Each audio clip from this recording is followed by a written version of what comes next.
Iniciamos el programa justamente con las palabras de bienvenida a cargo del doctor Juan Manuel Sosa Sacio, quien además posteriormente actuará como moderador del conversatorio.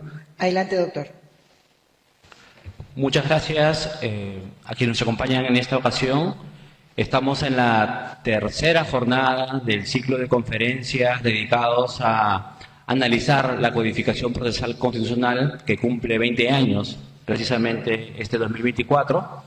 Hemos tenido ya dos jornadas previas, una primera en la que con académicos y con ocasión de la presentación de una nueva edición del Código Procesal Constitucional, hemos compartido, ¿no?, con importantes ponentes y en esa primera ocasión ha habido un intercambio con quienes han creado el código, ¿no? Estuvo en esa oportunidad el doctor Domingo García Belaunde, que es en efecto conocido como el principal impulsor del código, ¿no?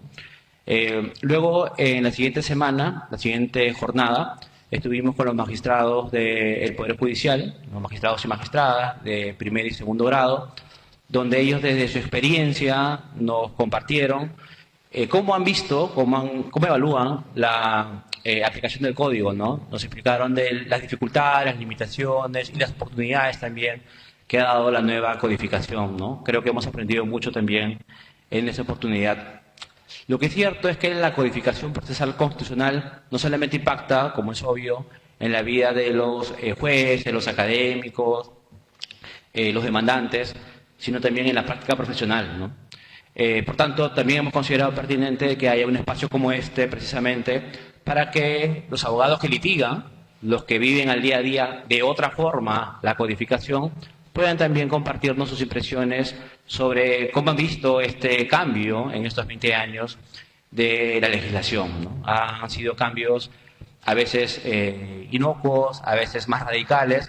Lo cierto es que podemos ya hacer un balance sobre lo que ha sido estas reformas sucesivas, ¿no? El orden en el que vamos a presentar a los expositores el día de hoy es el siguiente. Primero le vamos a dar la palabra a Cristina Gavancho. Luego va a participar el doctor Raúl Feijó. El doctor Carlos Mesía está por llegar, está en camino ya, que él nos va a acompañar en tercer lugar, y al final va a hablar el profesor Samuel Abayupanqui, ¿sí? Así que les doy protocolarmente ahora el saludo del Centro de Estudios Constitucionales. Les doy la bienvenida también a nombre del Tribunal Constitucional. Les hago extensiva también la cálida bienvenida del magistrado Ochoa Cardis, que es el director general del Centro de Estudios Constitucionales. Y con esto doy por inaugurada la jornada y deseo la palabra a Cristina Gavancho. Muchas gracias, Juan Manuel. Muchas gracias al Centro de Estudios Constitucionales. Bien. Me dan la oportunidad como la única dama presente de abrir el debate y me parece interesante, puesto que desde el Instituto de Defensa Legal lo que queríamos dar a conocer o compartir son los aspectos más destacados que podríamos comentar desde esta mirada del litigio constitucional, desde nuestra experiencia en estos 20 años de codificación del Código Procesal Constitucional, ¿no? Y siempre desde la mirada de entender el proceso como una herramienta al servicio de las personas, ¿no? Como tal y como lo establece el artículo 2 del Código Procesal Constitucional, ¿no? Puesto que esta mención pareciera innecesaria, redundante, pero lo que podríamos decir es que mucho de lo que hemos visto en la experiencia es que en base a los formalismos han habido casos en donde se han justificado cuestiones de desprotección de derechos e injusticias, ¿no?, de lo que idealmente se espera. Ahora, nuestra participación va a destacar los retos del litigio constitucional partiendo desde esta primera mirada de los cambios legislativos.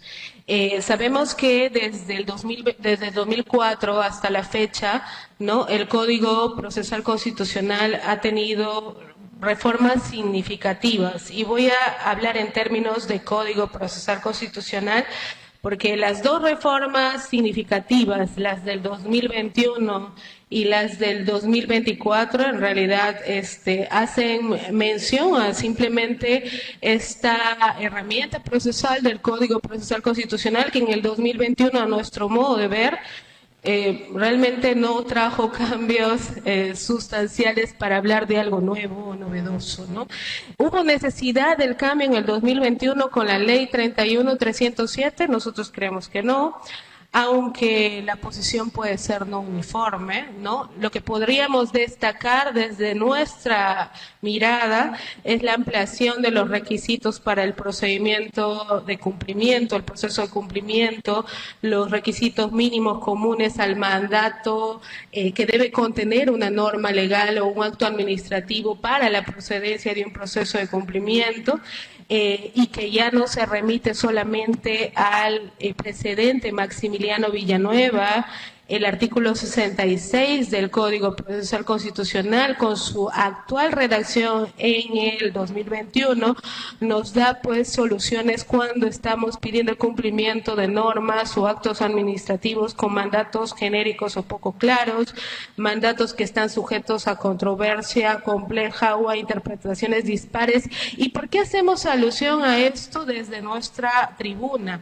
Porque consideramos pues que en lo que respecta a casos que vemos desde IDL, en lo que respecta a procesos que buscan el acceso a la justicia para población vulnerable, pueblos indígenas, entre estos, ¿no? Hemos tenido acceso, por ejemplo, a fallos importantes en caso de materia de intérpretes para la población indígena ahuajún, mujeres en procesos de cumplimiento, que han visto en tutela colectiva de derechos de este grupo poblacional que exista desde el Poder Judicial fallos muy importantes sobre estos que ahora están en proceso de ejecución, ¿no? Ahora, creo que no puedo alejarme de comentar la actual modificación hace poco promulgada por el Ejecutivo del 2024, ¿no? Que sin duda el aspecto más debatible desde nuestro punto de vista es el recorte de los estándares internacionales aplicables a la hora de interpretación de los casos de derechos en cuanto a las sentencias de la Corte Interamericana de Derechos Humanos. Nos preocupa mucho la modificación al artículo 8º del título preliminar del Código Procesal Constitucional. En tanto, creo que no tiene resistencia desde ningún argumento sólido y fuerte, al menos, ¿no? El considerar que solamente los jueces pueden interpretar los casos en derechos fundamentales desde sentencias en donde el Perú es parte, ¿no? Y esto se ha regulado así por el legislativo, contradiciendo el texto expreso de la Constitución. El artículo 55 ya habla de que los tratados forman parte de el ordenamiento jurídico una vez que son ratificados por el mismo legislador, por el Estado, y la cuarta disposición final y transitoria de la Constitución también habla de la interpretación de los derechos fundamentales a favor en mérito o de conformidad a los tratados internacionales y las sentencias, siempre que tengan que ver con la materia, porque la Corte Interamericana lo que nos da y lo que es relevante para el litigio constitucional desde esta tribuna es justamente los estándares necesarios para salvaguardar los derechos fundamentales de las personas que llegan y a estos procesos constitucionales. Este recorte solamente es una expresión desde nuestra perspectiva de este proceso de regresión de derechos que ha estado impulsándose desde un contexto de crisis política que estamos viviendo en el Perú en estos días, ¿no? Adicionalmente a esto, en la segunda parte de nuestra exposición, quería comentar cómo hay desafíos en la implementación del Código Procesal Constitucional, incluso a 20 años de toda la experiencia de resolución de casos, ¿no? A la fecha. Yo creo que hay una reflexión final con respecto a la implementación podemos contar con marcos normativos sólidos, ¿no? implementación del Código Procesal Constitucional, pero al menos yo vengo de llevar casos de provincias, donde la realidad es un poco diferente, en donde digamos que los procesos constitucionales no se resuelven como a veces, en la mayoría de los casos, como una espera, en mérito a la falta de recursos adecuados para implementar juzgados, en mérito a la falta de capacitación de los operadores de derecho, incluyendo los jueces constitucionales, que muchas veces son jueces mixtos, ¿no? No existe una magistratura especializada y esto limita el acceso a la justicia, sobre todo para pobladores rurales que no pueden venir pues todos a Lima, ¿no? A conseguir por fin una respuesta de los casos que llegan a los tribunales. Entonces, ahí con el único ánimo de reflexión, sin ningún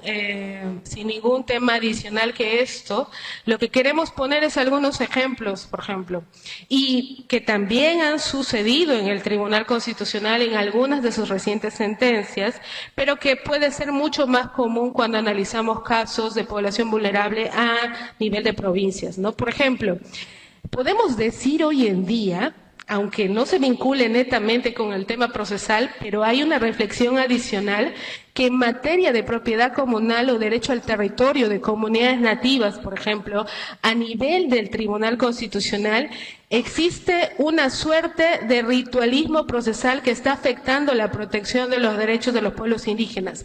Más allá del caso Tres Islas, que sin duda ha sido destacable en su contenido, ha sido comentado, nosotros podemos señalar que existe ya un antecedente en la jurisprudencia del Tribunal Constitucional que los casos de propiedad comunal deben ir al amparo, es decir, no tienen otra vía idónea cuando se afecta el contenido constitucionalmente protegido de la propiedad comunal. Ya lo dijo el Tribunal Constitucional en el caso Santa Clara de Ochunya, 3696-2017, pero a la suerte de esto, de preferir la forma a resolver los problemas del fondo y tener claridad sobre los estándares que ese tribunal va a validar o va a aplicar, en la práctica salen fallos como el de una comunidad que acude a la justicia comunal por violación del contenido esencial del derecho a la propiedad, cuestionando la titulación del 98% de su territorio en cesión en uso, la superposición del mismo por área natural protegida, y en vez de obtener un pronunciamiento sobre el fondo, favorable o no, al final sobre el fondo, pese a haber denunciado la violación continuada de sus derechos o por omisión de diversos actos a cargo del Estado, obtiene un fallo de improcedencia al aplicársele el primer párrafo del artículo 45 del nuevo Código Procesal Constitucional. En tanto, a entender de la sentencia, ya habrían pasado 60 días hábiles para recurrir al tribunal, pues su título y su contrato fueron del 2017 y del 2016 y ellos han acudido a la justicia recién en el 2019, por ejemplo. En contra de lo expresamente regulado en la excepción al plazo de los 60 días cuando estamos ante violación continuada por omisión, ¿no? Entonces, no entendemos o no podemos validar o considerar cómo es que la normativa procesal, ¿no?, se aplica en su ámbito general de la regla cuando la propia Constitución en su artículo 89 señala que el derecho a la propiedad es imprescriptible, ¿no? Entonces hay esas incongruencias aún, y solamente al nivel del Tribunal Constitucional. Imaginémonos lo que puede promover esto en causas iguales para pueblos indígenas a nivel de los juzgados que ven los casos al inicio en el Poder Judicial, ¿no? El otro tema que quizás no se entiende a nivel o puede haber salvedad con algunos fallos a nivel del Tribunal Constitucional es este tema del mito de la ausencia de la etapa probatoria, ¿no? Por ejemplo, a nivel de juzgados, muchos jueces esperan en temas de amparo ambiental, ¿no?, por grave contaminación de fuentes de aguas, de áreas extensas de territorios en donde viven población rural e indígena, que el estándar de la prueba evidente, ¿no?, que se presente en esta demanda cuando ésta está a cargo o está en manos del contaminador o del demandado. El acceso a ese tipo de prueba va a ser difícil, ¿no? Flexibilizar esa exigencia intentando aplicar criterios pro ambiente o de protección del derecho al ambiente sano y equilibrado, como por ejemplo el principio precautorio, consideramos es una práctica positiva que ha tenido el Tribunal Constitucional a lo largo de los años en estos 20 años de codificación procesal. No podemos dejar de hablar de la ejecución de sentencias. No hemos encontrado y hemos buscado, quizás no por acceso a la información pública, sino de lo que esté presente en la red, en el Internet, pero no hay unas cifras reales sobre el avance de la ejecución de sentencias del Tribunal Constitucional. Y nos olvidamos que esta ejecución de sentencias también es contenido esencial del derecho a la tutela judicial efectiva, ¿no? Creo que el Tribunal Constitucional tiene que preocuparse por la ejecución de sus sentencias. Preguntemos cómo va la ejecución de las sentencias del caso de las hermanas Ciesa. ¿Cómo va la ejecución del reciente caso de Punchana?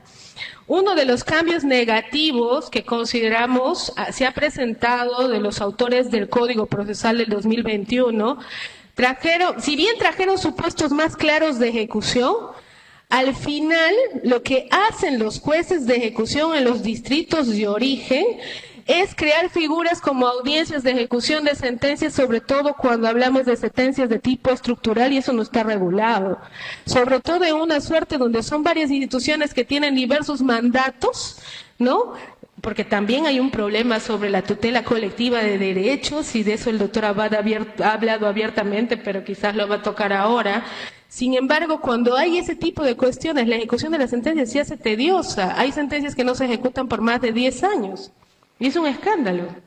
El tribunal ha desactivado su oficina de supervisión de cumplimiento de sentencias, generando el abandono de la ejecución de casos, como el de Santa Clara de Uchuña, que si bien fue declarado improcedente, tuvo ahí una innovación de establecer mandatos claros en cuanto a la titulación de una comunidad que a la fecha no tiene una ejecución completa de varias instituciones, ¿no?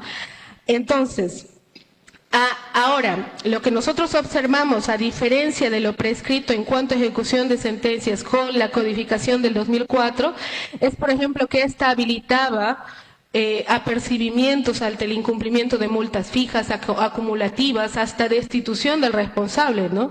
A la redacción actual habla de remisión de copias al Ministerio Público ante el incumplimiento de la sentencia para que se abra un proceso penal por desobediencia a la autoridad, pero que en el fondo la sentencia sigue sin cumplirse, ¿no? Entonces yo creo que acá hace una suerte y una necesidad de buscar mecanismos concretos que faciliten la ejecución de sentencias, y creo que debe ser una prioridad de todos los jueces constitucionales, ¿no? Yo quería hacer una última mención en cuanto a la longevidad de los procesos constitucionales, ¿no? Yo creo que hay una suerte de duración prolongada de los procesos constitucionales que resultan ser un problema significativo si nos ponemos a pensar desde nuestra tribuna el tipo de procesos que llegan a los procesos constitucionales, que son de poblaciones que sufren graves restricciones de acceso a la justicia por problemas estructurales que existen en el Estado, ¿no? Y que llegan a la justicia constitucional esperando una respuesta una solución al conflicto que ponen a su consideración, ¿no? Entonces, preocupa, por ejemplo, el proceso del caso Conga, ¿no? Hace poco se ha hecho famoso, hace unas semanas, que un caso que ha tenido una sentencia de primera instancia en donde se ha presentado un amparo ambiental por grave afectación al derecho del ambiente de la población de Cajamarca, pero que tuvo sentencia de primera instancia después de 10 años. 10 años, ¿no? Entonces, solo para poner un ejemplo, ¿no? Procesos que a nivel del Poder Judicial son tratados como si fueran procesos civiles, ¿no? Lleno de nulidades, ¿no? Pese al criterio uniforme del Tribunal Constitucional, sobre priorizar los fundamentos, los pronunciamientos de fondo y salvaguardar incluso los derechos procesales en segunda instancia. Han habido casos como el de Santa Clara de Ochunya, donde el Tribunal Constitucional, después de los años que estuvieron litigando la población indígena de Ucayali, admitió una demanda y trasladó la demanda a los demandados para que contesten recién ante el Tribunal Constitucional por las improcedencias declaradas a nivel de los juzgados del Poder Judicial, ¿no? El ejemplo más grave que tuvimos el año pasado es una sala declarando nulidad de una sentencia por supuesta falta de motivación de la inclusión de un litis consorte necesario pasivo, pese a que este mismo solicitó ingresar al proceso y con mala fe después apeló la resolución que lo incluyó por considerar que supuestamente no es parte de la relación jurídico-procesal, ¿no? Entonces, los demandantes en este caso, por ejemplo, son de un pueblo indígena que están esperando una sentencia desde el 2020, ¿no? Y vamos sumando en el tiempo cuántos años, ¿no? El otro tema que queríamos destacar es que consideramos que se tiene que promover una mayor participación ciudadana en cuanto a los temas que son de trascendental importancia que llegan al Tribunal Constitucional. Lo que podríamos decir es que se tendrían que facilitar, por ejemplo, la presentación de los amicus, ¿no?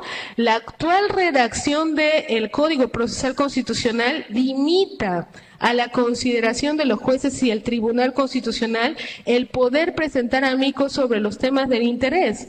La misma Corte Interamericana de Derechos Humanos, cuando tiene que resolver un caso que es de interés social tal, como por ejemplo su reciente opinión consultiva sobre emergencia climática y derechos humanos, convoca a la sociedad civil y a los expertos para que den sus opiniones, porque el Tribunal Constitucional o los jueces constitucionales no pueden promover ese tipo de acciones, ¿no?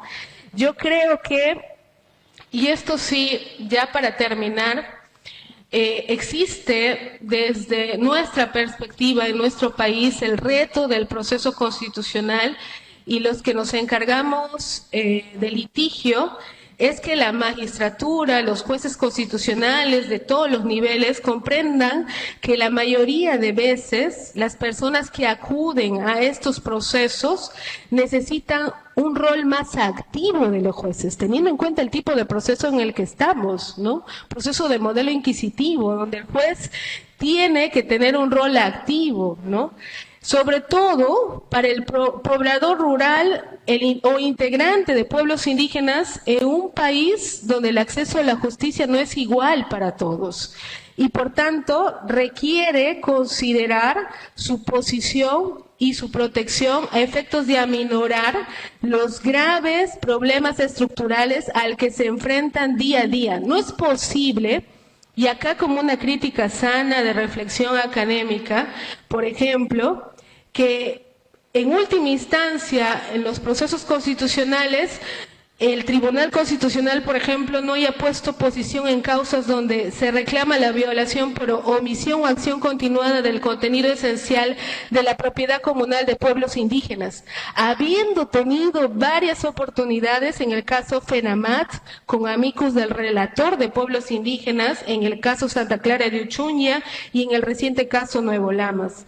Se reclama la violación de la consulta y consentimiento en caso de actividades extractivas por minería a gran escala, en donde se entiende en donde se entienda necesariamente que la ausencia de consulta de la concesión y está afectando directamente y poniendo en riesgo la subsistencia y la vida de las poblaciones indígenas. Al menos consideramos que en esas causas el Tribunal Constitucional nos debe dar los estándares que va a aplicar.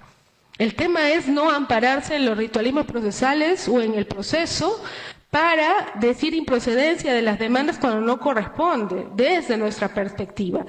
Y bueno, acá quizás el tema más polémico y que puede tener la mayor cantidad de posiciones encontradas es cuando se presenta inconstitucionalidad de normas manifiestamente inconstitucionales.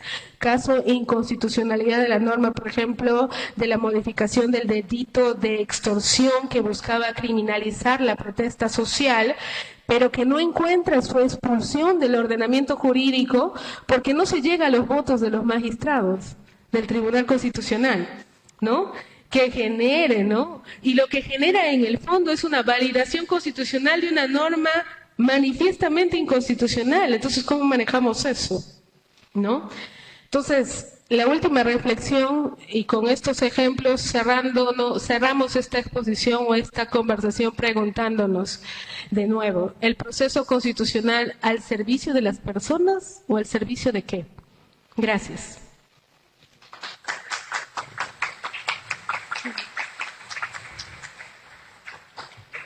Bien, damos la bienvenida a la mesa de los panelistas al doctor Carlos Mesía. Yo había omitido leer el currículum de Cristina Gavancho, no sé qué lo voy a hacer ahora. Ella es abogada por la Universidad César Vallejo, máster universitario en Derecho Constitucional, especialista en Derechos Humanos y especialista en Justicia Constitucional, Interpretación y Aplicación de la Constitución, todas por la Universidad Castilla-La Mancha de España. Experta en pueblos indígenas, derechos humanos y cooperación internacional por la Universidad Carlos III de Madrid. Actualmente es abogada del Instituto de Defensa Legal y profesora de la Maestría de Derechos Humanos de la Escuela de Posgrado, ¿no? Como habrán visto, su aproximación básicamente es el litigio de derechos de los pueblos indígenas, en materia ambiental, derechos humanos, ¿no? Sigue Raúl Humberto Feijó Cambiaso. Voy a leer si se ve. Él es asociado senior del estudio Payet Rey Caubi Pérez Abogados. Es abogado por la Pontificia Universidad Católica del Perú. Es ex asistente jurisdiccional del Tribunal Constitucional, adjunto de docencia en la Pontificia Universidad Católica y jefe de prácticas en la Universidad de Lima. Adelante. Muchas gracias, Juan Manuel, por la invitación al Centro de Estudios Constitucionales del Tribunal y también a todos los ponentes que estamos compartiendo esta mesa con personas de mucha experiencia, que admiro muchísimo. Y bueno, en verdad muy contento de poder volver al lugar donde yo me formé, como es el Tribunal Constitucional, donde hice mis prácticas y también fui asistente jurisdiccional. Y luego migré al litigio constitucional, que es algo que me dedico actualmente en el estudio Payet.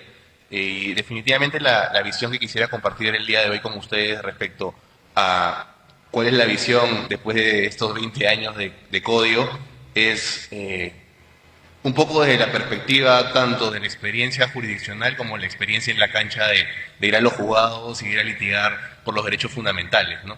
Y creo que la primera reflexión que puedo hacer es que para mí, el día de hoy, la justicia constitucional en el Perú no funciona. Y no funciona porque lamentablemente, si le preguntamos a una persona cuánto puede demorar una sentencia que pueda proteger sus derechos fundamentales, no le podemos decir que va a ser en menos de un año. Un proceso hasta llegar al TC puede durar 3, 5 años. Eso es justicia realmente de urgencia de los derechos fundamentales. Y claro, creo que principalmente el principal problema que hemos tenido con los códigos procesales constitucionales que hemos tenido hasta el momento es que tal vez, creo yo, el enfoque ha estado siempre de la perspectiva de cómo podemos asegurar el acceso a la justicia constitucional y no tanto pensado en lo que para mí es realmente importante, que es la efectividad de la justicia constitucional, que es lograr cambios en la realidad, que es lograr que aquella persona que está buscando que pueda obtener tutela de urgencia de su derecho fundamental pueda tener una sentencia que no sea simplemente un papel con letra muerta, sino que realmente pueda generar cambios y protección en favor de sus derechos fundamentales. Y en esa línea creo que debemos partir por señalar que la principal institución, que creo que es la que genera gran debate, es cómo permitimos o evitamos el acceso a la justicia, ¿no? Porque por un lado hay, creo yo, un primer momento o una primera posición que es la que busca el rechazo liminar de la demanda como una herramienta que puede ser prohibitiva o obstaculizar el acceso a la justicia. Y por otro lado, a partir de la reforma del 2021, nos vamos al otro lado, que es abrir la puerta, prohibiendo el acceso liminar y dejando que muchas más demandas en procesos constitucionales de amparo, habeas data, habeas corpus, cumplimiento, puedan ingresar libremente al prohibir el rechazo liminar de la demanda. Y hoy, ¿no?, tenemos hace poquito, ¿no?, una nueva reforma del artículo 6 que nos ha dicho vuelve el rechazo liminar en el supuesto que estemos ante un petitorio que sea fáctico jurídicamente imposible, o también prohibiendo el que pueda acceder a la justicia los procesos de amparo que cuestionan actos legislativos. y se señala que tiene que haber una motivación cualificada, ¿no? Entonces, es el panorama actual, ¿no? Tenemos posiciones diferentes y creo yo que el problema está en que, yo siempre cuento esta anécdota, ¿no? Cuando estaba en el Tribunal Constitucional, yo muy joven revisaba los expedientes y veía las demandas, las contestaciones, y veía que a veces no había el sustento en el litigio constitucional de, por ejemplo, explicar cuál es el acto lesivo, cuál es el derecho fundamental amenazado o vulnerado, cómo podemos superar las causales de procedencia. Y claro, veía una resolución de rechazo liminar y entendía, ¿no? Decía, bueno, es porque no hay los elementos que nos han explicado. Y recuerdo que cuando empecé en el litigio, antes del nuevo Código Procesal Constitucional del 2021, comencé a aplicar tal vez la jurisprudencia que yo conocía, a meter más doctrina, más jurisprudencia para reforzar los argumentos, y el resultado era exactamente el mismo, rechazo liminar. Recibía plancha tras plancha tras plancha de los juzgados constitucionales que me llevó a decir, el problema es que no estamos funcionando en cómo estamos manejando la justicia constitucional en el Perú, porque por un lado tenemos litigantes que no tienen los elementos necesarios para poder hacer llegar correctamente al juez cuál es su petitorio y cuál es el derecho fundamental amenazado o vulnerado, y por otro lado tenemos jueces que muchas veces son proclives a obstaculizar el acceso a la justicia con la meta de hacer número, de poder sacarse de encima casos y no meterse un trabajo de fondo del caso constitucional que sabemos que es mucho más trabajoso, ¿no? Entonces, definitivamente luego vino esta reforma en el año 2021 que dijo, podríamos esto eliminar con el artículo 6, ¿y cuál fue la consecuencia? Todos teníamos admisiones a trámite, ¿no? Y claro, tú le dices a tu cliente, tengo una admisión a trámite de la demanda, parece un primer gran logro. Pero luego cuando le dices que la audiencia única se va a llevar en 6, 8 meses, un año, para que recién podamos en los siguientes 3, 6 meses tener una sentencia, prácticamente no termina siendo un gran logro, ¿no? Porque lamentablemente lo que se ha generado en los últimos 3 años, creo yo, es una gran carga procesal en los juzgados constitucionales. Como sabemos, en Lima tenemos solo 11, ¿no? Y además se han creado estos juzgados transitorios este año que lo que buscan es la descarga. Pero claro, también tenemos el problema que estos juzgados transitorios, que son 2, han empezado a recibir casos que tenían años de años guardados en los juzgados constitucionales y también muchas veces para poder descargar no han tenido la posibilidad de tener el acercamiento al caso, ¿no? Yo he recibido algunas improcedencias de estos juzgados porque al final no tienen el foco central del caso. Y el problema principal, creo yo, es que no hay una conversación entre el legislador que busca establecer cómo se va a dar a nivel normativo el proceso constitucional y al mismo tiempo el Poder Judicial, que debería ser quien realice políticas públicas claras para el sistema de justicia que permita un diálogo para que pueda funcionar el proceso. Porque si solo tenemos un nuevo código que nos dice vamos a prohibir el acceso liminar de la demanda, todos van a tener admisiones a trámite y no tenemos el número de juzgados suficientes, claramente se va a entrampar, ¿no? Si por otro lado planteamos regrese el acceso liminar a la demanda y los jueces no tienen ni idea de cómo aplicar o no tienen estándares claros o criterios claros de cómo poder analizar las causales de improcedencia del proceso constitucional, la consecuencia va a ser que nadie puede ingresar al proceso constitucional, que tengamos una barrera al acceso a la justicia, ¿no? Entonces, claramente, si queremos establecer reformas, tiene que haber este diálogo necesario desde la visión de las políticas públicas jurisdiccionales con lo que se haga a nivel legislativo. De lo contrario, estamos generando un proceso que termina generando algún cuello de botella en alguna parte del proceso constitucional, ¿no? Porque lo que algunas veces se decía era, con el código que salió en el año 2021, bueno, pero el juez tiene igual el artículo 12, recordarán ustedes que el último párrafo dice, si el juez, luego de haber admitido la demanda, considera que estamos ante una causal de improcedencia, puede de todas maneras dejar sin efecto la audiencia única y no tendremos que ver el caso a nivel de fondo, ¿no? Sin embargo, no se toma en cuenta que igual todos los juzgados constitucionales, al tener que admitir a trámite, te tenían que dar una fecha de audiencia única, que tenían que hacer el traslado para el emplazamiento al demandado, que eso iba a conllevar, además de que el demandado conteste la demanda, ¿no? Entonces se generaba una serie de actuaciones procesales, pese a que podíamos saber que esa demanda era manifiestamente improcedente y nos hubiera ahorrado a todos el trabajo de tener que tramitar esa demanda, que sabemos que al final no va a tener un pronunciamiento de fondo, ¿no? Entonces, desde mi perspectiva, el problema está en que nos hemos centrado mucho en el tema del acceso a la justicia y más bien deberíamos enfocarnos en la efectividad, en cómo lograr que el proceso sea más célere. de que si yo meto una demanda de amparo, sepa que voy a tener una respuesta en un momento cercano. Porque si viene un cliente hoy y me pregunta, yo no le puedo decir que va a tener tutela de urgencia. Eso sería mentirle. En el Perú la tutela de urgencia constitucional no existe, porque no tenemos las herramientas para poder lograr ello. Porque tenemos una legislación procesal constitucional que se enfoca en ver qué admito, qué no admito, y no se preocupa por darle mecanismos adecuados. Además del problema del acceso a la justicia, tenemos un segundo problema central, que es otro elemento de la mirada que tengo sobre el proceso constitucional, que es el problema de las medidas cautelares. La medida cautelar debería ser una herramienta, creo yo, que definitivamente es vital, central en un proceso constitucional, porque es lo que te permite evitar que el tiempo que demore el proceso pueda evitar, eso puede evitar de que no logre una sentencia efectiva, ¿no? Estamos buscando como una medida cautelar en un proceso constitucional de que no se produzca un daño irreparable sobre un derecho fundamental, o que esta amenaza o vulneración, ¿no? No termine, la amenaza no se concretice, o la vulneración no termine siendo peor, ¿no? Y claro, la consecuencia que tuvimos con la reforma del artículo 18 y 19, con el nuevo código del 2021, fue que se elevó, por ejemplo, el estándar para dar medidas cautelares, ¿no?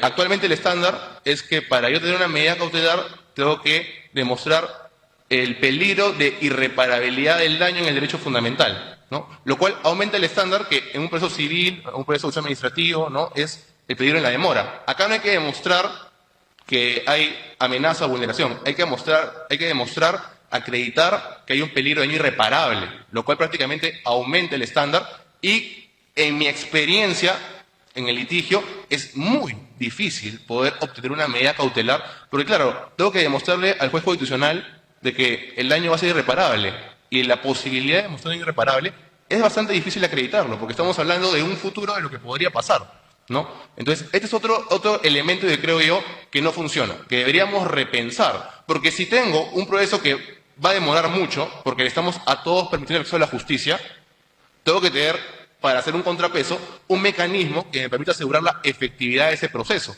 Si no, de lo contrario, estoy generando que todos accedan, pero nadie obtenga una sentencia que sea efectiva.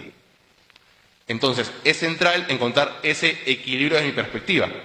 Y también creo que otro problema central que también nos lleva a la reflexión es el tema de la impugnación en el proceso constitucional.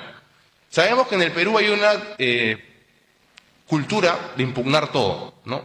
En el Perú todo el mundo apela, todo el mundo mete su RAC y llega al TC. Y es un problema central porque terminamos nuevamente recargando a las salas constitucionales. Recuerden que en Lima tenemos solamente 3 y que están realmente cargadas, porque en una sala constitucional el trámite es bastante lento. No vas a obtener un pronunciamiento en menos de 4 meses para la vista de la causa, y luego para tener la sentencia puede llegar hasta 8 meses, ¿no? Entonces vamos sumando, ¿no? Vamos sumando tiempo, y para llegar al TC también la demora está siendo alta, ¿no? En algunos casos que yo he tenido es de 1 a 2 años por tener una sentencia. Entonces, claramente nos preguntamos de nuevo, ¿hay tutela de urgencia? Y la pregunta es, ¿el problema es de los jueces? Yo creo que no. El problema no es de los jueces o los magistrados del TC, el problema es que no estamos pensando cómo establecer políticas jurisdiccionales para no generar la sobrecarga. Porque si yo recordarán ustedes también la modificación y evolución que ha habido respecto en el TC. Antes teníamos el precedente Vázquez Romero, que permitía lograr improcedencias, se denominaban liminares, ¿no? De cierta forma, porque con algunas causales específicas, esto permitía que el TC, los casos que veía que eran manifiestamente improcedentes, con el presidente Vázquez Romero se emitía una sentencia interlocutoria, denegatoria, y esto permitía un poco limpiar la carga, y para que con el objetivo que solamente lleguen a tener una audiencia de pleno, ¿no? Aquellos casos trascendentes, relevantes y que sí mostraban trascendencia constitucional. Se eliminó, ¿no? Con la reforma del 2021, porque claro, muchas personas alegaban de que en el TC lamentablemente recibían una sentencia interlocutoria, que a veces se basaba también en una plancha, y esto generaba que si yo recibía una resolución de 2 o 3 caras que me decía no procede por tal causal, esto conlleva que yo no pueda acceder al TC, y esto afecta a mis derechos, ¿no? Hoy tenemos el escenario contrario, ¿no? Ya no hay sentencia interlocutoria, en teoría deberíamos tener todos el acceso al TC. Pero también esto ha generado, de mi perspectiva, que la sobrecarga aumente, ¿no? Que la demora sea mayor. Entonces, estamos nuevamente en este debate entre acceder y tener efectividad. Creo yo que el problema principal está en que nuestro foco, si lo queremos ver de cómo aplicar una correcta delimitación del acceso a la justicia en la justicia constitucional, está en una adecuada comprensión de las causales de improcedencia de nuestro código. Como ustedes recordarán, en el artículo 5, hoy artículo 7, ¿no?, del Código Procesal Constitucional, tenemos unas causales de improcedencia que yo siempre he considerado que son bastante complejas desde la perspectiva procesal. Me animaría a decir que las causales de improcedencia del proceso constitucional son las más complejas que hay a nivel legislativo, porque definitivamente requieren una comprensión bastante importante de la mirada procesal, pero también de la mirada de comprender los derechos fundamentales, ¿no? Es, creo yo, un equilibrio entre ambas cosas. Y si no tenemos criterios claros, si no sabemos cuándo es que realmente se está incidiendo en el contenido judicialmente protegido un derecho fundamental, si no sabemos, por ejemplo, aplicar el precedente del Gorríos para saber cuándo estamos ante una vía específica satisfactoria o no, si no sabemos cómo funcionan las excepciones a la vía previa, si no sabemos cuándo está corriendo no el plazo para la prescripción de la acción, como señalaba hace unos momentos, ¿no? Si no comprendemos esas causales de improcedencia, claramente vamos a recibir una serie de rechazos liminares hoy con lo que se acaba de reformar, o vamos a recibir, por otro lado, resoluciones que tal vez inicialmente nos digan puedes acceder a la justicia constitucional, pero luego recibamos, por el contrario, una respuesta a la mitad del proceso que diga, artículo 12, uy, me di cuenta que en verdad no correspondía que accedas, improcedente tu demanda. Entonces, lo que requerimos, por el contrario, creo yo, es un verdadero diálogo que permita que estos espacios académicos, por ejemplo, y sobre todo en la formación en las facultades de Derecho, y también un diálogo entre Poder Judicial, TC y una visión desde las políticas públicas, permita encontrar soluciones para tener criterios claros, establecidos, donde tanto el litigante sepa lo que tiene que hacer en sus escritos y también el juez tenga criterios claros de cómo tiene que resolver. El problema en el Perú es que tenemos una incertidumbre total respecto de la respuesta que vamos a recibir por parte de los jueces constitucionales, porque no tenemos criterios claros, porque no tenemos guías establecidas. Y ese tiene que ser el camino hacia el cual, creo yo, tenemos que tratar de llegar para poder lograr seguridad jurídica, confianza en el litigante y también predictibilidad de las sentencias judiciales. Al no tener eso actualmente, lo que estamos generando es que no sepamos cuál va a ser ese resultado final y que, por lo tanto, nos emocionemos con una admisión a trámite. ¿Eso es realmente una victoria o un logro para nuestro justiciable, para nuestro cliente? Yo creo que no. Tenemos que, por el contrario, tener claro cuándo acceder y cuándo corresponde acceder a la justicia constitucional, pero también enfocarnos por saber cuándo tenemos mecanismos adecuados para la efectividad de la sentencia, tener medidas cautelares que realmente permitan esa protección y asegurar la protección del derecho fundamental, y también tener políticas claras de cómo el Tribunal Constitucional puede lograr pronunciamientos más céleres. Y esto conlleva darle todas las herramientas posibles para poder también descartar esos casos que son manifiestamente improcedentes. Porque tener un TC conlleva también que se pueda enfocar en aquellos casos esenciales, casos sociales, casos que puedan marcar también la pauta para los demás jueces en nuestro país. Y si los cargamos de casos que son manifiestamente improcedentes, lo que generamos es que su foco de trabajo no puede estar en lo realmente importante, que creo yo es poder construir jurisprudencia para una efectiva protección de los derechos fundamentales. Por ese motivo, creo que, nuevamente, hoy la justicia constitucional no funciona. Y lo que tenemos que hacer es empezar a realizar espacios académicos, espacios de las políticas públicas jurisdiccionales, para comenzar a pensar qué hay que hacer. Y no lo que ha pasado ahora, que nos acaban de hacer una reforma que claramente, me parece, no está tomando en cuenta la realidad, porque ha vuelto el rechazo liminar y sin ningún tipo de criterio se dice, bueno, para que no digan que vamos a cerrar la puerta, tiene que haber motivación cualificada. ¿Qué significa motivación cualificada? ¿Cuáles son los estándares? ¿Cómo se aplican las causales de improcedencia? Eso es un silencio que se mantiene hasta el día de hoy. Y segundo, que se ha enfocado la reforma también en el control de los actos legislativos. Y nadie se pone a pensar que hoy la gente no recibe un pronunciamiento en menos de un año, año y medio en primera instancia, que llega al TC en 3 o 5 años. ¿Dónde está esa preocupación por la justicia constitucional? Creo que eso es central y fundamental como una reflexión hacia una justicia efectiva en favor de los derechos fundamentales. Muchas gracias.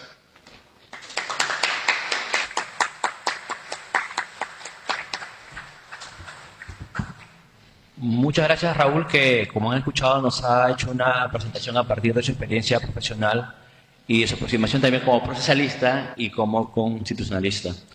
Es el turno del doctor Carlos Mesía Ramírez. El doctor Mesía es expresidente del Tribunal Constitucional, ex congresista de la República y autor de las reformas al nuevo Código Procesal Constitucional. Es abogado por la Universidad de San Martín de Porres, magíster en Derecho Constitucional por la Pontificia Universidad Católica del Perú, con estudios de doctorado en la Universidad Nacional Mayor de San Marcos. Ha sido distinguido con el máximo grado José Gabriel Gálvez Egusquiza por el Ilustre Colegio de Abogados del Callao y es autor de diversas publicaciones. Bienvenido y adelante con su disertación, profesor. Sí, muchas gracias. Una pequeña rectificación al currículum.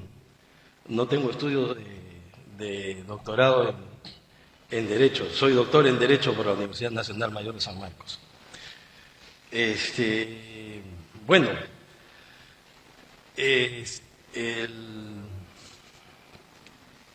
yo estoy de acuerdo con el doctor Raúl Feijó cuando sostiene que la justicia constitucional no funciona. Pero no solo la justicia constitucional no funciona, el Poder Judicial no funciona. Y en el caso de la justicia constitucional es un asunto absolutamente grave. Y si nosotros leemos el diario de debates de la Constitución de 1979, nos vamos a dar cuenta que la aparición del Tribunal de Garantías, hoy llamado Tribunal Constitucional, fue porque los 100 constituyentes, de los cuales el 60-70% eran políticos exiliados y perseguidos por la dictadura de Velasco, con el brazo legal del Poder Judicial. Eran los jueces los que perseguían a los políticos de oficio. Y cuando los políticos de oficio vinieron del extranjero, bajo la primavera democrática que estableció Francisco Morales Bermúdez, y permitió la Asamblea Constituyente del 78, ustedes lo leen en el diario de debate, dicen hay que establecer un órgano ad hoc, porque los jueces del Poder Judicial son brazos legales de las dictaduras. Porque el Poder Judicial, los jueces del Poder Judicial no tienen talante democrático. Y por eso es que se creó el Tribunal de Garantías, que se creó como una instancia de como una instancia de revisión, una suerte de instancia de casación. Y con la Constitución del 93, el Tribunal de Garantías pasó a ser Tribunal Constitucional, convirtiéndose en una instancia de fallo, e incorporándose además, como ustedes saben, el proceso de habeas data, el proceso de cumplimiento, elevándose a rango constitucional los procesos competenciales, en fin.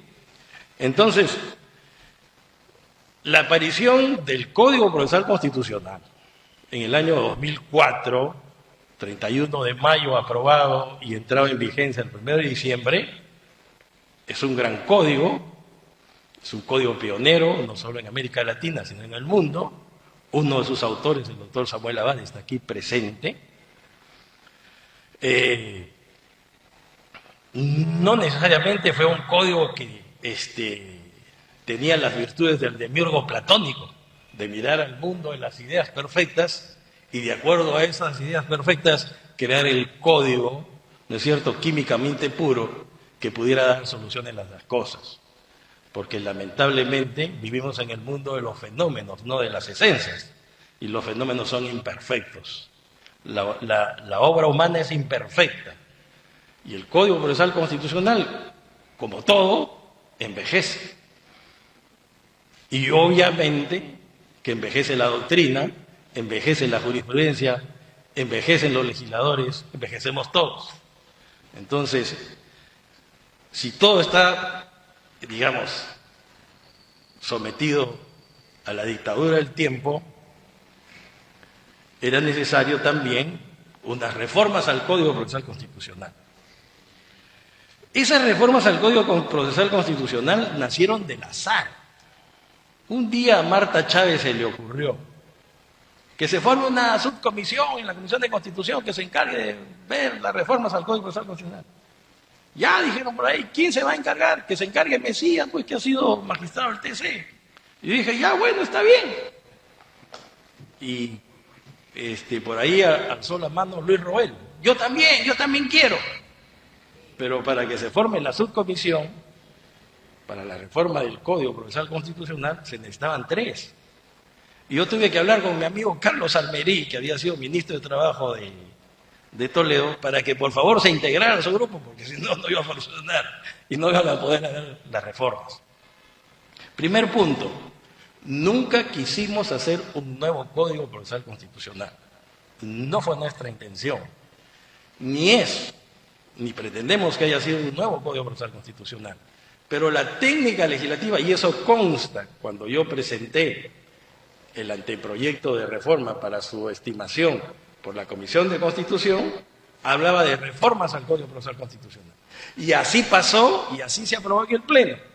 Solo que en oficialidad mayor y en la Oficina de Dirección Legislativa dijeron que cuando se han modificado el 36% de los artículos, ya es una nueva ley, ya no es una modificación.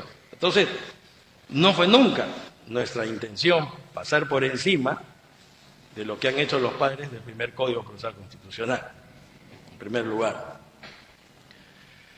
Pero también es verdad que cuando se me encargó esa noble tarea, partí en primer lugar de las 3 o 4 comisiones de estudio que habían existido en la Comisión de Justicia y que habían propuesto reformas al Código Procesal Constitucional, donde habían estado los que participaron en la redacción del Código. Pero en el Perú tenemos un problema, que todo lo que empezamos nunca lo terminamos. Y entonces, primera comisión de estudio de reforma al Código Procesal, ahí quedó. Segunda comisión de estudio de reforma al Código, ahí quedó. Tercera comisión, ahí quedó.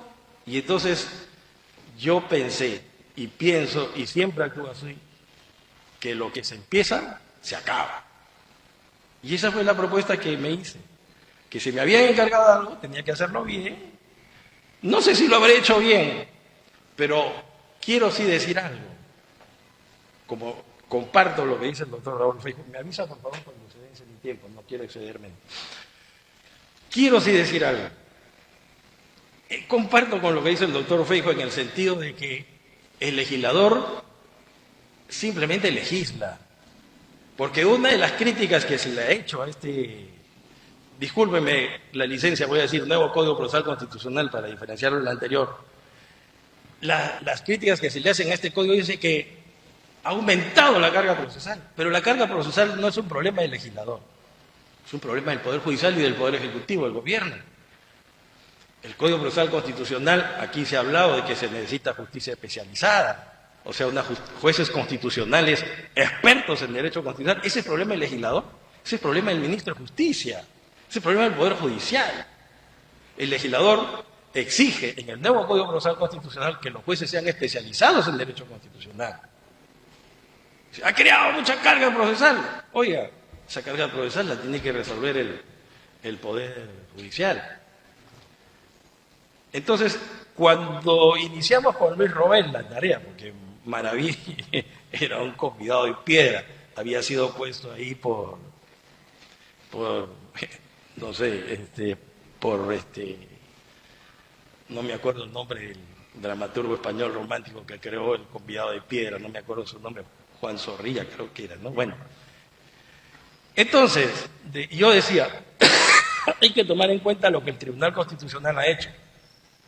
Enorme jurisprudencia que desde el año 2004 el tribunal no solo había relanzado y optimizado el código, interpretándolo, creando nuevos derechos como el derecho a la verdad, la objeción de conciencia.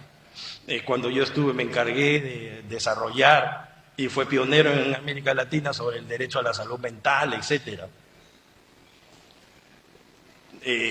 La apelación por salto, en fin. La doctrina, pero también las experiencias de los abogados, como lo ha dicho hoy en día el doctor Raúl Feijóo. Dice, el tribunal ha dicho, estos son los criterios para que no se declaren las demandas manifiestamente, o sea, no se rechacen de plano, el rechazo liminar. Pero cuando yo es abogado litigante, ve que la cosa es distinto, que a los jueces no les importa los derechos humanos, al Poder Judicial quiero decir, no le importa. En el Poder Judicial no se gana un amparo, en el Poder Judicial no se gana un habeas corpus, en el Poder Judicial no se gana un proceso de habeas data. Solo se gana aquí, en el Tribunal Constitucional. O que me diga alguien si alguna vez ha ganado un proceso de amparo en el Poder Judicial. En el Poder Judicial los jueces se lavan las manos. Y si se ha ganado, como levanta la mano el doctor Abad, es porque es un buen abogado. El doctor Abad. También la doctora Malca ha ganado, también es buena abogada. Pero son lunares de carne en el más bello rostro. Lunares de carne. Es verdad que quizá, porque además en muchos estudios, cuando doctor Abad, pionero en los estudios del amparo con Borea acá en el Perú, decía que el 99 o 98%, decían sus estudios, el doctor Abad, se habían declarado improcedentes, pero tenían razón de ser declarados improcedentes. Pero no siempre, pues, no siempre. Entonces, en el año 97, 98, yo tuve la suerte de ser profesor de Derecho Constitucional junto con Valentín Paniagua en la Universidad Femenina. Y a veces el tercer miembro del jurado no llegaba y nos poníamos a conversar. Y Valentín decía dos cosas. Si yo fuera presidente, al día siguiente derogo la Constitución del 93 y reivindico la del 79. Mentira, no pudo, porque la realidad siempre tiene una fuerza que le llaman primacía de la realidad, ¿no? Así le dicen ahora, principio de la realidad, no sé cómo dice. Simplemente que la realidad a veces se impone. Y cuando uno hace política, la política impone sus cosas. Y lo otro que me decía, y eso sí se me quedó grabado, es que en los procesos de amparo, doctor, me dijo, como el acto lesivo es manifiestamente legítimo, cuando hay rechazo liminar, si el Tribunal Constitucional cree que la demanda es fundada, debe entrar al fondo. Me quedé con eso, pero tenía acá, cuando yo era magistrado, a Juan Vergara Gotelli, un viejo zorro de la función jurisdiccional, 35 años de juez, que se oponía y me decía, no, me dijo, el rechazo liminar, si tú entras al fondo, es una violación del debido proceso. Me quedé con eso. Y entonces dije, hay que darle una solución, porque los jueces hacen rechazo liminar por todo. No hay nada que declaren fundado, admisible. Ahora sí. Y hay otra cosa. Antes, los habeas corpus para llegar al tribunal se demoraban 2 años. Yo tengo habeas corpus que llegan en 2 o 3 meses al tribunal. ¿Qué es mejor? ¿Que lleguen en 2 años o en 2? ¿Que haya más carga procesal, pero que lleguen en 2 o en 2 años? Que lleguen en 2. Lo que diga el Poder Judicial no me importa. A mí me importa lo que diga el Tribunal Constitucional. Porque yo sé que esos jueces no son especializados y siempre tienen temor, tienen miedo. Porque son humanos, pero además por el estatuto jurídico que tienen. Son jueces ordinarios. En cambio, el estatuto jurídico, los magistrados del Tribunal Constitucional es de distinta naturaleza. Están puestos ahí por la Constitución, ¿no? Con un determinado estatuto jurídico y tienen un origen político-democrático, que está bien, aunque algunos no lo entiendan. Porque, como decía Heráclito, la verdad tiene una cualidad, permanecer oculta. Son pocos los que lo ven. Y el sentido común es el menos común de los sentidos. Entonces, no he venido a defender el nuevo Código Procesal Constitucional, no necesita defenderse, porque lo que se tiene que hacer es perfeccionarlo.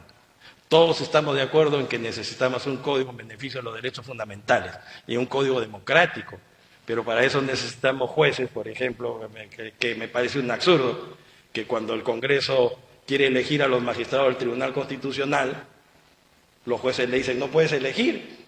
¿Cómo es eso? O cuando el Congreso quiere aprobar una ley, a la comisión le dicen, no apruebes esa ley, no debatas esa ley. Oye, pero si el acto lesivo no se dice que es inminente, real, no es de futuridad remota y tantas cosas que dice la doctrina. Entonces, a veces la doctrina es la doctrina, la realidad es otra. Y siempre nos hemos guiado por lo que dice México, por lo que dice Argentina, por lo que dice España. Y lo que dice nuestra realidad, cómo malean los jueces la realidad. Eso es normal, ¿no? Pues ya sabemos que una vez que la ley sale del Parlamento, adquiere vida propia. Todo lo que forma parte del hombre. La vez pasada veía que como Vargas Llosa hablaba, decía, una vez me fui a una conferencia en México, me encontré con un crítico francés que me dijo, ¿quién mató al esclavo? Yo le dije, el jaguar. Mentira, no ha sido el jaguar. ¿Qué imagen tan vulgar tiene del jaguar? El jaguar había perdido liderazgo. El jaguar no mató al esclavo. Lo que él buscaba era recuperar el liderazgo. O sea, quien no había escrito la obra le estaba corrigiendo al autor de la novela. Y le decía, y el autor de la novela decía, tienes razón, el jaguar no mató al esclavo. Entonces, no se trata, ustedes ya lo saben, son expertos, que lo que el legislador ha dicho es lo que digan los jueces y lo que diga el Tribunal Constitucional. El camino al infierno está empedrado de buenas intenciones o de malas. Pero necesitamos jueces especializados, sí, necesitamos jueces, digamos, ser un juez de la Constitución no es un juez ordinario, es un juez que tiene un talante democrático. En otro, por ejemplo, el Poder Judicial, en otro proceso de amparo, le dice al Congreso, suspende tu ley. ¿Cómo el Congreso va a suspender la ley? Si la ley ya ni le pertenece al Congreso. El Congreso podría derogar la ley, pero no suspenderla. O sea, dicen cosas que no tienen sentido. Y por eso es que pasan lo que estamos viendo, estas reformas. Porque no se respeta, pues, el principio de la división de poderes. ¿Eso le vamos a achacar al código? ¿Eso le vamos a achacar a los políticos? ¿O es parte de nuestra cultura jurídica? Entonces yo creo que hay, hermanos, muchísimo todavía por hacer, ¿no? Y por otro lado, por ejemplo, entonces se tuvo en cuenta la doctrina, la jurisprudencia del tribunal y lo que los abogados reclamaban, ¿no? ¿Por qué, por ejemplo, el código ya dice no se notifica a los jueces de la Suprema o a los jueces de la Superior cuando hay una resolución judicial, cuando hay un amparo contra sentencia o contra resolución? Porque a veces los jueces son provisionales. En la Suprema más son los provisionales que los titulares. Y cuando usted plantea un amparo contra los jueces, estos provisionales ya no están ahí, están en Cajamarca, están en Arequipa, están en Puno. Y cuando regresa la notificación le dice, ya no está, ¿dónde vive? ¿Dónde vaya usted a buscar? Y se demora 2 años para que recién esté compuesta la litis. Entonces, cuando se buscó y se dijo, no hay rechazo liminar, era, en primer lugar, y esta además fue por sugerencia de Luciano López, porque yo le dije, vamos a hacer una audiencia. Me dijo, cuidado con la audiencia porque se te puede escapar de la mano. Y puede pasar como en el tribunal laboral que se te hace un cuello de botella.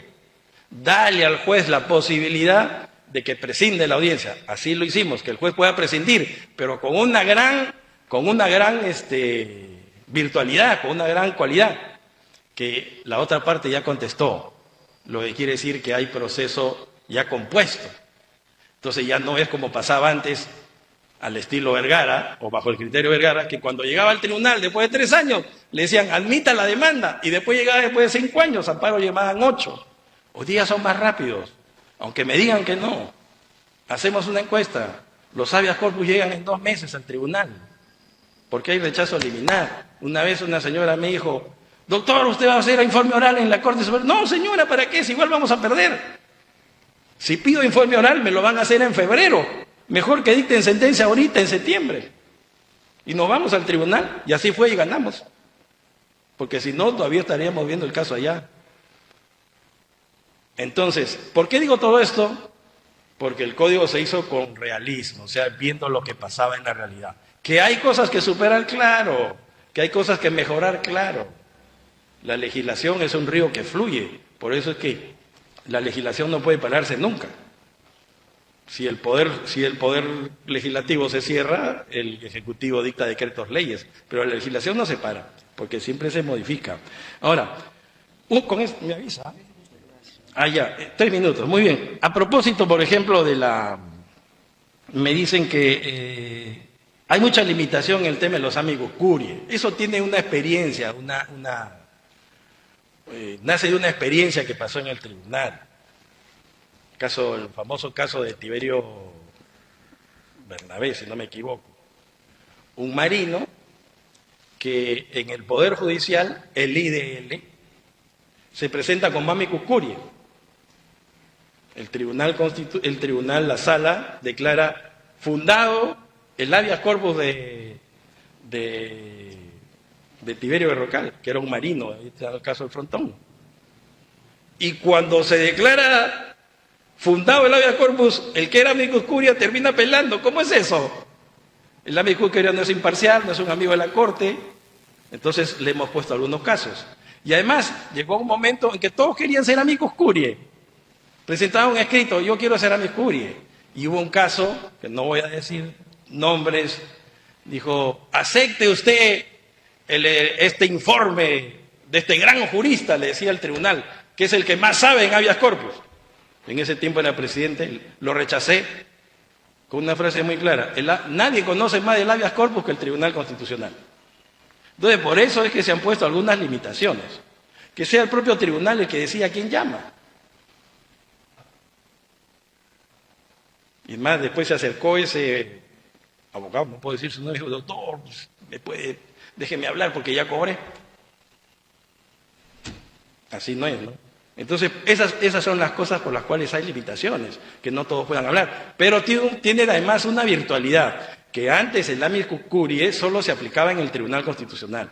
Ahora puede ser en segunda y en primera instancia. Podría pasarme mucho tiempo diciendo por qué es que cada artículo se ha modificado así y así, pero esa no es la idea.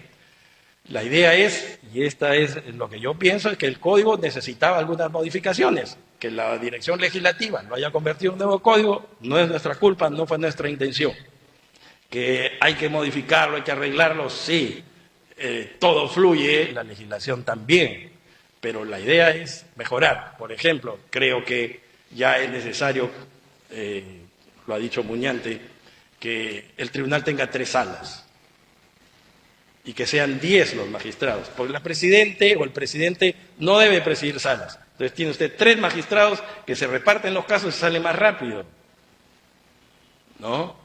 Y por último, hay un problema acá en el tribunal, que yo lo he visto desde antes de llegar acá, es que siempre se forman grupos de 4.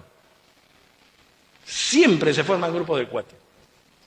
Eran 4 en la época de Alba, eran 4 en la época del doctor Landa, eran 4 en la época del doctor Mesía, eran 4 en la época de la doctora Marianela Ledesma, y son 4 ahora. Eso hay que romper, para que la sentencia no sea de 4, sino que sea la sentencia del tribunal.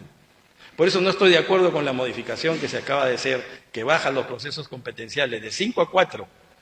No se debe legislar por coyuntura, no se debe, porque al final siempre las cosas salen mal.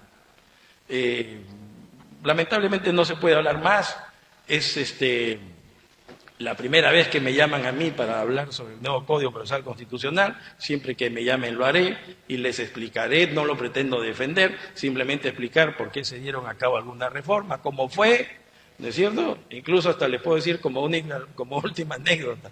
Después, cuando llegó a la Comisión de Constitución, Almerí, que había formado parte de la comisión, votó en contra del Código, nada del anteproyecto del Código Procesal Constitucional. Muchas gracias, ¿no?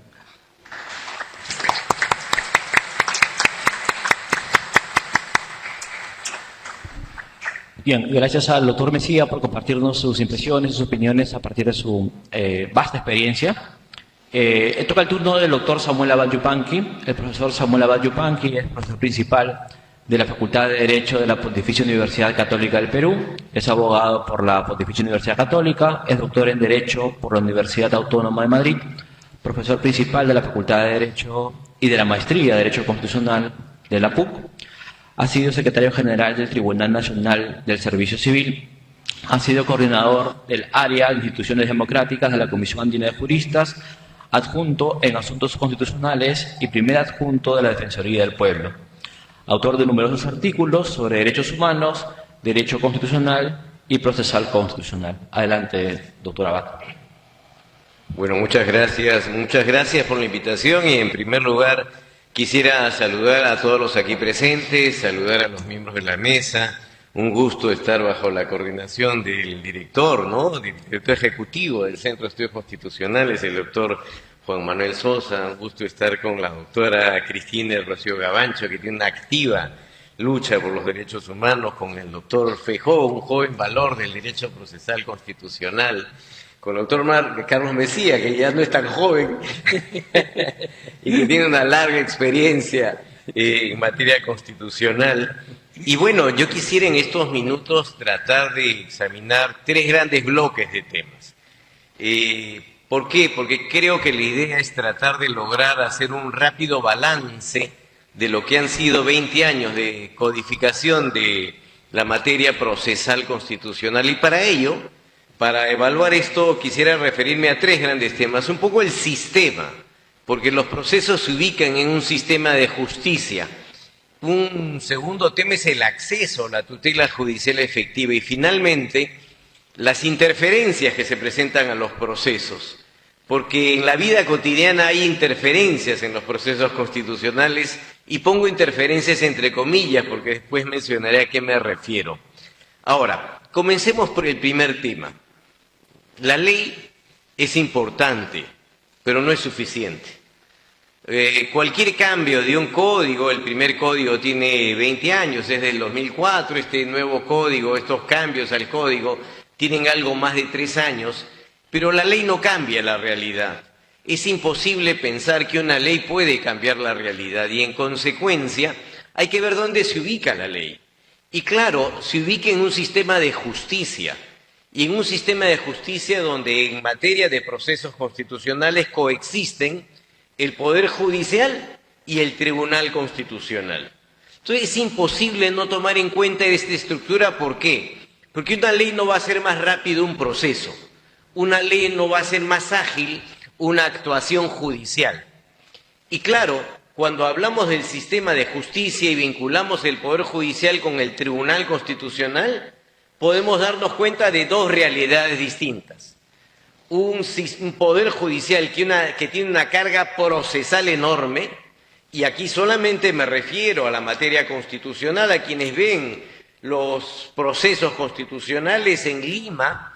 Tenemos juzgados constitucionales, tenemos 3 salas constitucionales y tenemos un tribunal constitucional. Si uno compara la carga procesal del Poder Judicial con la carga procesal del Tribunal Constitucional, se dará cuenta que no hay punto de comparación.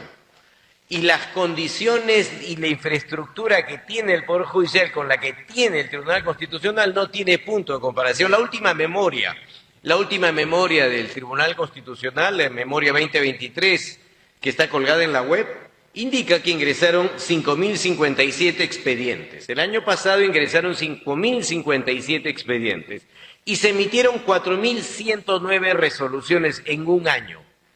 Esa debe ser la carga procesal de 3 juzgados constitucionales. Ya, 4 juzgados constitucionales ven lo mismo que ve el Tribunal Constitucional. En consecuencia, no hay punto de comparación con el diseño que tenemos del sistema de justicia. Por eso es que siempre he pensado que es indispensable fortalecer al Poder Judicial. ¿Por qué? Porque es el primer piso para el ciudadano, para el común de la gente que viene en defensa de sus derechos, en un habeas corpus, en un amparo. La primera cara que tiene es el Poder Judicial. Acá no existe acceso directo en habeas corpus o amparo al Tribunal Constitucional, no hay forma. Se viene luego de pasar en el Poder Judicial. Y por eso que el diseño y el fortalecimiento de la justicia constitucional a nivel de juzgados y salas es indispensable. Y lamentablemente eso no ocurre. En el Tribunal Constitucional no se cosen los expedientes a mano. En el Poder Judicial se siguen cosiendo los expedientes a mano. Es decir, es la etapa primitiva versus la etapa avanzada. ¿Por qué? En el Tribunal Constitucional uno puede entrar a la web, para el caso de tutela de derechos se registra, para los casos orgánicos no necesita registrarse y ve todo el expediente, todo, escaneado, perfecto, puede revisar ahí quién presentó la demanda, la contestación, etcétera. En el Poder Judicial no se puede hacer eso. En el Poder Judicial, cuando se trata de defender un derecho, amparo, habeas corpus, no funciona el eje, el expediente judicial electrónico. Siempre me he preguntado por qué la Corte Superior ha privilegiado el eje para la justicia comercial y no para la justicia constitucional, ni siquiera para los habeas corpus. En consecuencia, no hay punto de comparación entre el Poder Judicial y el Tribunal Constitucional. Las condiciones en las cuales trabajan los jueces realmente son situaciones muy difíciles de enfrentar y por eso, y con una carga procesal enorme. Por eso es que lamentablemente ningún código va a funcionar si es que no toma en cuenta la reforma del sistema de justicia y particularmente la reforma de quienes tutelan derechos fundamentales. Si no garantizamos una gestión judicial, un mayor presupuesto, una mejor organización, una mejor garantía de jueces, esto no va a operar. Hay muchos jueces supernumerarios, es decir, que no son titulares y a veces eso se utiliza mal. Y mal, como veremos en el tercer bloque, por razones de interferencias en muchas ocasiones. En consecuencia, no hay forma de, a través de un nuevo código, lograr celeridad. Más bien, lo que genera un nuevo código, un cambio, es, si no se toma en cuenta esa realidad, sencillamente se generan problemas. Por ejemplo, las audiencias. Si no toma en cuenta la carga procesal, pensar en audiencias es un sueño, pues. ¿Por qué? Porque no va a ser factible llevar a cabo una audiencia tan rápido como lo proclama la ley, sencillamente porque no se miró la realidad. Eso es un primer tema que quería plantear. No es posible hablar de una adecuada legislación procesal constitucional si no se toma en cuenta quiénes van a ser los que van a resolver los casos y cuál es la actual situación de ese sistema de justicia. En segundo lugar, el acceso a la justicia. El acceso a la justicia constitucional, la garantía de una tutela judicial efectiva. Pongo un ejemplo. Imaginemos un caso hipotético. Un alcalde decide ampliar una vía expresa. Decide ampliar la vía expresa y comienza a decir muy bien, necesito ampliarlo cuanto antes. Y para eso necesito este terreno que está siendo ocupado. Y envía comunicaciones para que en 72 horas desalojen el terreno, si no, va a pasar los tractores. Y bueno, ocurre que en esa cantidad de terrenos puede haber personas que lo poseen irregularmente, como puede haber propietarios. Imagínense que hay un propietario y se encuentra con esta comunicación que le dicen 72 horas, si no sales, pasa el tractor. Y además, fíjate, acabo de celebrar, esto es un caso hipotético, nunca se daría en la realidad, ¿no? Acabo de celebrar un convenio con el ejército y aparece ahí el ejército firmando el convenio para apoyar con los tractores. Bueno, el propietario dice, necesito tutela judicial efectiva, que tengo mi título, me están diciendo que desaloje algo que es mío. 72 horas la comunicación me llega un jueves, ni siquiera dice horas hábiles o días hábiles, dice 72 horas, es decir, el fin de semana. Inmediatamente piensa en amparo. ¿Ustedes creen que ese amparo va a funcionar? ¿Alguien podría tener tutela judicial efectiva en 72 horas en el Perú? Nadie. En consecuencia, una primera situación es que para casos de urgencia, que eran los casos típicos de un proceso de tutela judicial urgente, no funciona. No funciona, no hay manera de que esto opere, salvo excepciones. Podrían haber excepciones, de hecho han habido. Es difícil hacer generalizaciones, pero pueden haber casos de urgencia, podría ocurrir. No son frecuentes, pero podría ocurrir. Pero en fin, esa es una primera limitación porque además, tal como está el diseño, la etapa de admisión implica una calificación que tiene que hacerse de mero trámite, pero tampoco es así, tampoco es tan rápido. Y obtener una cautelar no se consigue de inmediato, 2 meses con suerte para obtener una cautelar. Y hasta ahora no hay estadísticas de cuántos pedidos cautelares hay y cuántas cautelares efectivamente se obtienen.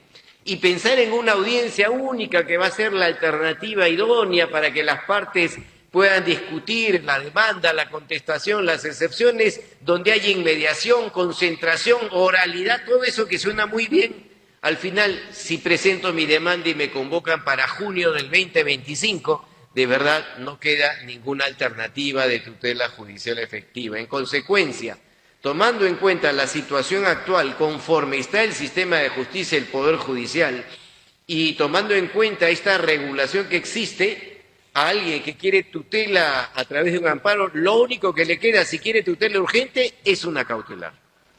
Porque la audiencia única sencillamente se llevará a cabo el próximo año de 6, 7 u 8 meses y por lo tanto ese proceso no funcionará. Y de verdad las cautelares en el Perú son difíciles de conseguir y si a eso se une que en ciertos casos el juez competente ya no es el juzgado sino la sala, porque el Congreso modificó las leyes para establecer que en ciertas ocasiones sea la sala, la situación se incrementa su dificultad.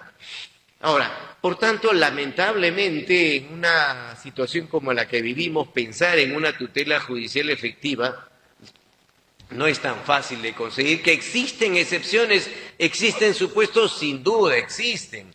No es posible generalizar. ¿Por qué? Porque cada juzgado es distinto. O sea, cada juzgado no actúa de la misma manera porque tampoco hay unidad de criterio y hay jueces más rápidos que otros y hay jueces con una mayor especialidad que otros.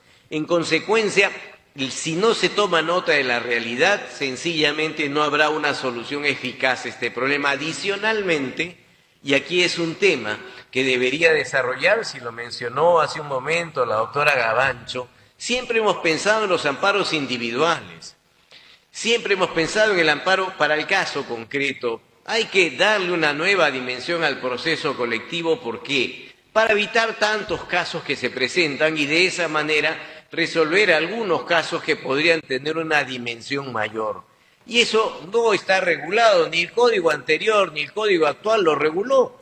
Y era uno de los temas clave para garantizar el acceso a la justicia, la tutela de los derechos difusos, la tutela de los derechos colectivos, en fin, pensar que el proceso puede servir no solamente para proteger a una persona, sino para proteger a un colectivo de personas.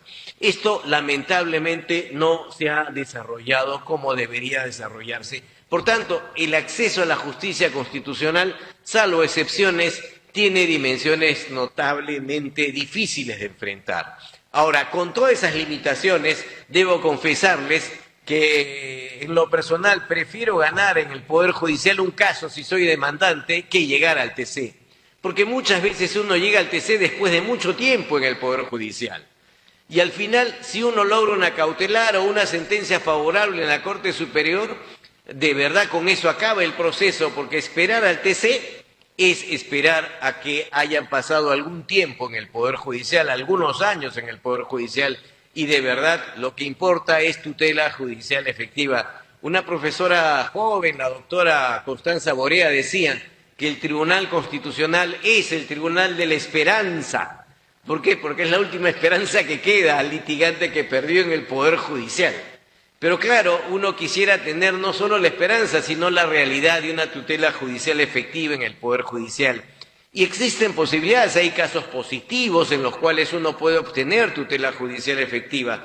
Creo que toda generalización no es una situación lo más recomendable. ¿Por qué? Porque en un país como el nuestro, lamentablemente, las cosas en general no funcionan. Uno de los grandes problemas del país es la debilidad institucional. Miren la aprobación que tiene el Congreso, miren la aprobación del Ejecutivo, miren las actuaciones que realiza hoy día. Por ejemplo, nos enteramos que el lunes, martes y miércoles era trabajo remoto a nivel gubernamental.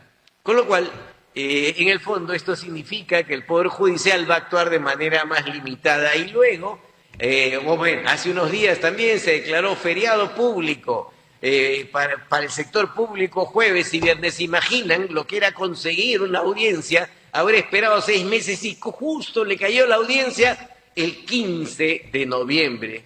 Y el 15 de noviembre lo declaró feriado, con lo cual nuevamente se postergará. En consecuencia, en un país como el nuestro, donde las instituciones son tan débiles, el Poder Judicial no escapa a esa situación, pero sí creo que es indispensable fortalecer el primer nivel de justicia. ¿Por qué? Porque si eso funcionara como debería funcionar, sencillamente ya no habría necesidad de acudir al Tribunal Constitucional. Y el último tema que quería plantear son las interferencias. Y me refiero a interferencias entre comillas, ¿por qué? Porque muchas veces, y esto es lamentable, se nota cómo hay interferencias del lado político al sistema de justicia y del lado de no políticos, sino también de elementos que no son honestos en el sistema de justicia. Hay mucho litigio todavía malicioso. Lamentablemente, a veces uno se encuentra en situaciones en las cuales se puede apreciar este litigio malicioso, donde con ganas de dilatar los procesos, ciertos abogados se encargan de presentar 5 escritos al día. ¿Para qué? Para lograr que el litigio demore, y de esa manera nunca pueda ser resuelto. Muchas veces abogados litigantes maliciosos, cuando logran obtener una cautelar, lo que buscan es que todo el expediente se quede en el juzgado y que nunca suba a la Corte Superior para que su cautelar sea eterna, y para eso presentan miles de escritos. Eso existe en el sistema de justicia, eso se sabe, se conoce y se sabe quiénes son quiénes. Y eso no se enfrenta todavía. ¿Y por qué? Porque eso lamentablemente deslegitima el sistema judicial y no garantiza una tutela judicial efectiva, porque no solamente es el demandante, sino también es el demandado. Y las interferencias políticas también se presentan, o interferencias de otro tipo. Hace unos días se divulgaba un caso, se conocía, se hacía de conocimiento público en nuestro país, donde todo ocurre, donde nadie se aburre, que una expresidenta de la Corte Superior, que había sido suspendida por la Autoridad de Control, presentó una demanda de amparo. Presentó una demanda de amparo el 14 de octubre y el 17 ya tenía la demanda admitida. 3 días, súper rápido, me parece fantástico. O sea, a veces uno cuando ve que se admiten las cosas tan rápido ya duda. Y después uno se entera que por esas razones del destino la jueza era provisional o supernumeraria y justo la había designado la presidenta de la Corte Superior, que había sido suspendida. Situaciones que ocurren en la vida cotidiana y donde se decía que también se había dictado una medida cautelar. En fin, este tipo de situaciones se presentan lamentablemente en varias ocasiones, y por eso es indispensable que haya jueces titulares y no jueces supernumerarios, pero existe la provisionalidad muy intensa todavía en el Poder Judicial que hace que estas situaciones se presenten. Y también la interferencia del poder político. ¿Quién ha sido el que ha modificado muchas de estas normas? Y la última norma es el ejemplo más reciente. Si uno revisa la última modificación al Código Procesal Constitucional publicada el 4 de noviembre, esta ley 32.153, es una norma con nombre propio, ¿no? Es una norma con nombre propio, es el amparo Congreso. ¿Por qué? Porque es el amparo a favor del Congreso. Como el Congreso no quiere que lo fiscalice el Poder Judicial porque estima que hay jueces que no le convencen, bueno, regula un amparo con un procedimiento especial a favor del Congreso. Esto ha ocurrido en muchas ocasiones, legislar en función de alguien, normalmente el Congreso, eventualmente el Ejecutivo, para favorecerse. No es una historia nueva, es una historia antigua. Hace tiempo, cuando existía la ley 23.506, se modificó la regulación de la cautelar, se modificó durante el gobierno de Fujimori un decreto ley para reducir, restringir, limitar las medidas cautelares. Claro, las cautelares se enfrentaban al poder político, si se concedían, y entonces el Ejecutivo, el gobierno entonces del expresidente Fujimori, un decreto ley para limitar las cautelares. Bueno, ahora la historia se repite con esta modificación para establecer un procedimiento que solamente termina favoreciendo al Congreso, porque lo que busca en el fondo es evitar el control. El poder tiene que ser controlado. No existen aunque unos no compartan esta opinión, no existen zonas exentas de control. El Congreso no tiene poderes absolutos. Pensar que el Congreso es el primer poder del Estado es quedarse en el siglo XVIII. No existen primeros poderes del Estado. Nadie puede estar exento del control y la mejor manera de garantizar la defensa y la tutela de los derechos fundamentales es apostar por el sistema de justicia. El control político no es una forma de defender los derechos, más bien muchas veces es una forma de limitarlos. Por eso, para ir terminando, a 20 años después, tratando de hacer un balance apretado de las reformas al Código, creo que nada va a funcionar, ninguna ley va a funcionar si no nos percatamos que hay un tema estructural, la reforma del sistema de justicia. El Tribunal Constitucional es una isla dentro del sistema de justicia, una isla, porque el sistema de justicia todavía termina funcionando de manera muy limitada y la carga procesal no tiene punto de comparación con la carga procesal que tiene el Tribunal Constitucional. Si no enfrentamos eso a cabalidad, y lamentablemente no se enfrenta, si solamente se piensa en regular o establecer modificaciones para favorecer a ciertos sectores, y si se piensa que el control judicial es el enemigo de la democracia, sencillamente estamos retrocediendo y no estamos avanzando. Un país como el nuestro, que es una democracia sumamente débil, algunos creen que ya no existe democracia, necesita instituciones sólidas, y una institución sólida es el sistema de justicia para garantizar los derechos de las personas, para garantizar la defensa de los derechos humanos. En buena hora sería que cuando alguien presente un habeas corpus, un amparo, encuentre tutela en 2 o 3 días. Eso haría que la gente cree en el sistema y que no sigamos viendo esas encuestas donde la gente dice no confío en el sistema democrático. ¿Por qué? Porque no le brinda resultados y la primera cara para la protección de sus derechos es el sistema de justicia, que todavía enfrenta muchas limitaciones. Muchas gracias por la atención.